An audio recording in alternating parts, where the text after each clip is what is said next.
अस्सलाम वालेकुम, welcome two of the कफ। और आज ऑफ द कफ पे मेरे साथ हैं आबिद राव साहब।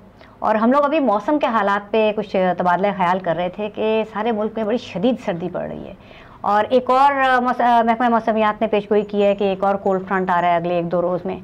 तो हम कराची वालों को तो आपको पता है कोयटा में सर्दी पड़ती है और हमें बाकी मुल्क से मुझे हमदर्दी है कि जहाँ गैस भी नहीं है और सर्दी है, रास्ते बंद हो जाते हैं, राशन बंद हो जाते हैं। बट फॉर कराची से आई एम बीइंग सेल्फिश, ये बड़ा अच्छा टाइम है बिकॉज यहाँ 10 महीने बड़ी गर्मी पड़ती है। कराची तो गरीब नवाज शहर है, आपको पता है दुनिया में सबसे चीपेस्ट शहर भी कहा, इसके इंडेक्स पे भी आया है कि यहाँ पे लोग हर स्किल के लिए रोजी है, रोजगार है, चाहे कोई ड्राइवर हो, चाहे कोई डॉक्टर हो, साइंटिस्ट हो या कोई। तो आपको सर्दी के कपड़े पहनने का मौका मिलेगा जो कराची वाले कहते हैं कि हम नहीं पहन सकते। सही बात है। अच्छा, लेकिन उन लोगों का मुझे बताएं कि जिन्होंने इस सर्दी में गैस तो है नहीं, बिजली भी नहीं होती कि हीटर चल सके, उन्होंने बाकी मुल्क के लिए कुछ गर्मा गर्मी का कुछ समा पैदा किया है। आप देख लीजिए, ये रैलियों के रेल पेल है, जलसे हैं, बड़े गर्मा गर्म किस्म की तकरीरें हैं। अब तो ये एक नया एंगल आ गया है उसमें एंटरटेनमेंट का भी। कल भी मैं एक जलसा देख रहा था, नाच गाना कूद एंड वेरी कलरफुल एक्टिविटी, और that is added to this.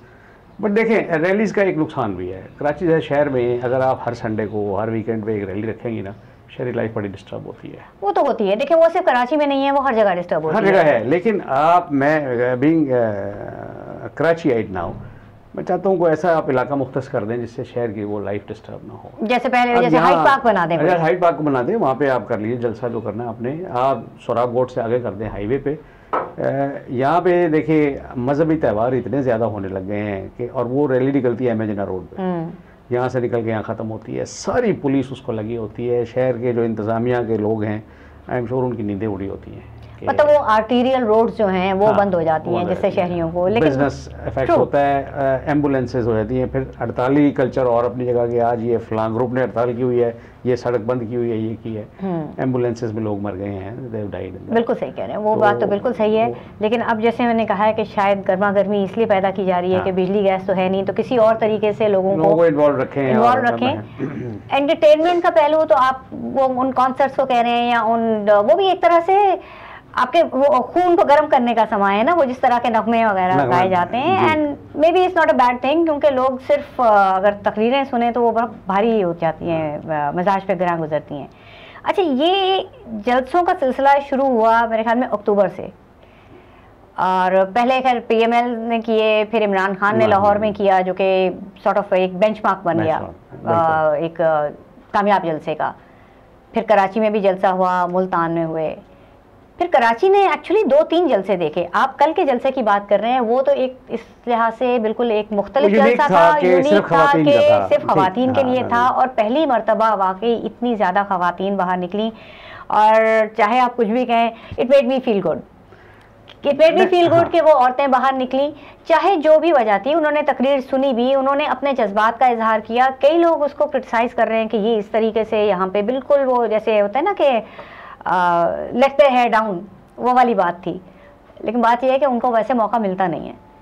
But on another note, Islamabad में जो हो रहा है आज, उससे पहले कराची में जलसा हुआ दिफाए पाकिस्तान काउंसिल। एक तो मुझे प्लीज़ आप ये मुझे बता दीजिए, आप तो एक एनालिस्ट हैं, मैं तो अक्सर कहती हूँ मैं तो माली हूँ, मुझे नहीं पता कि हम किसके खिलाफ, कौन हमारे लिए ख़तरा है, हम किससे दिफा चाहते हैं। एक्चुअली दिफा पाकिस्तान को ख़तरा इन्हीं लोगों से है। ये मजहबी इंतहा पसंद इन्हीं लोगों का स्टार्ट किया हुआ है। यही लोग तालिबान के गॉड फादर्स हैं। उसमें मौलाना समीउल हक इज़ नंबर 1, हमीद गुल इज़ नंबर 2, और लोग जो ज्वाइन कर रहे हैं। पाकिस्तान को तो अगर कोई आइडियोलॉजिकल ख़तरा है वो इन्हीं से है। इस्लाम के नाम पे इन्होंने क्या किया है आज तक, और ये आगे क्या करना चाहते हैं, हर ज़ी शऊर शख्स को इसका इल्म है। सिर्फ किसी की मुखालफत करना ये आपके दिफा के लिए काफ़ी नहीं है। ये बुग़्ज़ मुआविया है। बुग़्ज़ Muawiya is a negative feeling. आप हुब्बे अली में करें ये सब कुछ। तो ये वो ग्रुप है जिनको हर पॉलिटिकल पार्टी ने रिजेक्ट कर दिया है। पॉलिटिकल पार्टी तो छोड़िए, आपको पाकिस्तान के अवाम ने रिजेक्ट किया ना। अवाम ने तो हर मजहबी जमात को रिजेक्ट किया है। पहला फ्री एंड फेयर इलेक्शन जिसको सब मानते हैं, जो याहिया खान ने कराया था, जिसकी बेसिस के ऊपर ये, उसमें कितनी सीटें थी? 4। अच्छा, वो भी आप छोड़ दें। ज़ियाउल हक ने फिर एक बड़ा एक फॉल्स एक वो दिया कि जी ये कौम इस्लाम पसंद है। तो 1988 के इलेक्शंस के बाद से आज तक प्रोग्रेसिवली इनके सब मजहबी जमातों के वोट कम हुए हैं। आप ये भी इनसे सुन लेते हैं कि जी मस्जिदें भर गई हैं, ईमान बड़ा आ गया है और मजहबी जुलूस बहुत लंबे हो गए, ये वहीं तक है। बिल्कुल इनको कोई लीडर मानने को तैयार नहीं।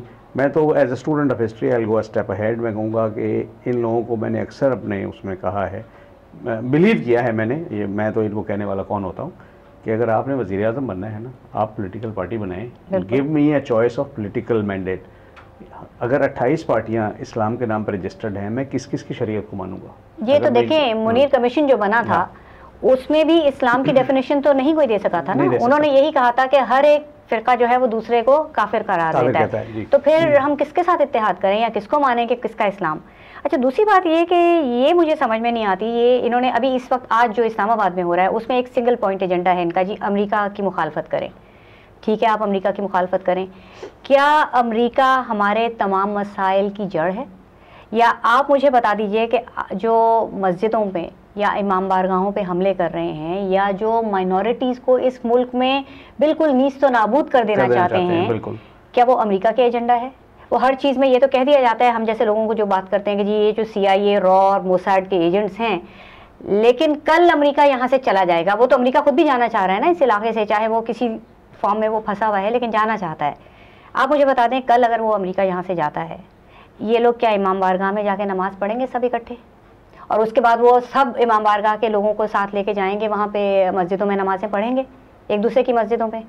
क्या जो हज़ारा कम्युनिटी बलूचिस्तान की अपनी ज़ियारतों के लिए जाती है उसको सिपाही सहाबा वाले एस्कॉर्ट देंगे, सेफ पैसेज देंगे? इसका मुझे जवाब दे दें कि इन चीज़ों का अमेरिका के आने या जाने या रहने से क्या ताल्लुक़ है?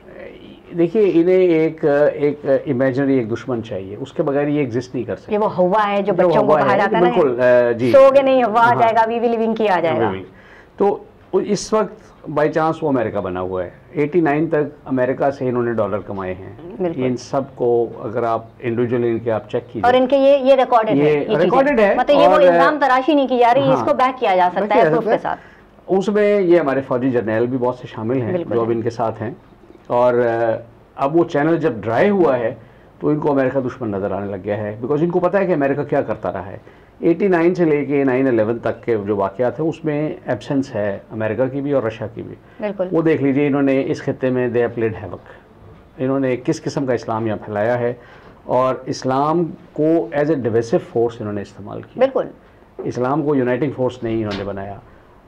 फिर आप देख लीजिए 77 तक कह लें हमारा सोसाइटी बड़ी एक सेकुलर थी, कोई इतना कोई झगड़ा नहीं था। सेकुलर के लफ्ज को भी ऑलमोस्ट एक गाली बना दिया गया है। ट्रांसलेट किया। मैं तो कहती हूँ कि इस्लाम से बड़ा सेकुलर मजहब कोई नहीं है जो कि कहता है कि आप अपने मजहब पे, आप अपने ख्यालात पे रहें, खुदा को ढूंढने के बहुत से मुख्तलिफ रास्ते हैं। होली प्रॉफिट ने जूस के साथ एग्रीमेंट्स किए हैं और उन्होंने तमाम मुआहिदों का पास किया है। क्रिश्चियंस उधर थे, बिल्कुल। मदीना की अगर आप वो आबादी देखें उस दौर की, उसमें ये सारे मज़ाहिब थे और वो लोग भी थे जो इस्लाम तो क्या किसी भी मजहब को नहीं मानते थे, जिन्हें आप ऐसे भी लोग हैं ना। अच्छा, उनको भी अच्छा, ये भी हमारे यहाँ मसला ये है, एक होते हैं इररिलीजियस, एक होते हैं नॉन रिलीजियस, और काफिर की जो एक वो डेफिनेशन है कि आपने उन तक पैगाम पहुंचाया, उन्होंने समझा और उसको रिजेक्ट किया। मेरे ख्याल में वो बहुत कम लोग हैं अब, ऐसे दुनिया में ही बहुत कम लोग रह गए जिन्होंने सुन के, जान के, मान के और फिर रिजेक्ट किया है उसको। देखिए, मैं इसको तो यहाँ पे जो है नॉन मुस्लिम भी काफिर है, मुसलमानों के भी बहुत से फिरके काफिर हैं, हर फिरका दूसरे के लिए काफिर है। ठीक है, देखिए, मैं तो इस हद तक कहूँगा कि इन्होंने एक्चुअली पाकिस्तानी कॉज को बड़ा नुकसान पहुँचाया है कि इन्होंने आपकी फॉरेन पॉलिसी जो आपके दोस्त और दुश्मन को डिटरमिन करती है ना, उसको एडवर्सली इफेक्ट किया है, उसको हाईजैक किया है, बेसिकली उसको बहुत नुकसान पहुंचाया है उसको। आपकी गवर्नमेंट हिंदुस्तान से दोस्ती करना चाहती है, ये उसके खिलाफ जुलूस निकालते हैं। वाजपेयी साहब लाहौर आते हैं, मजहबी जमातें जुलूस निकालती हैं। आप किसी भी मुल्क से दोस्ती करना चाहें, हत्ता कि ईरान के साथ दोस्ती करने में मजहबी जमातें हायल हैं। अच्छा, आपने हिंदुस्तान का जिक्र किया, एक छोटी सी बात है, आजकल जिस चीज़ के ऊपर ये फिर बहुत ज़्यादा शोर कर रहे हैं कि हिंदुस्तान को पसंदीदा मुल्क, MFN स्टेटस, MFN, एक तो फेवरेट और फेवर्ड का फर्क इनको जानना बहुत जरूरी है। और इन्होंने उस वक्त क्यों एहतजाज नहीं किया जब हिंदुस्तान ने हमको MFN स्टेटस दिया था? तो हम तो उनसे बहुत पहले ये हैसियत हासिल कर चुके थे और ये अब हमारी एक इंटरनेशनल ऑब्लिगेशन है जो हम पूरी करने के लिए जा रहे हैं। इसमें पसंदीदगी का कतई कोई ताल्लुक नहीं है, टेक्निकल टर्म है, लेकिन इन्हें कौन समझाए?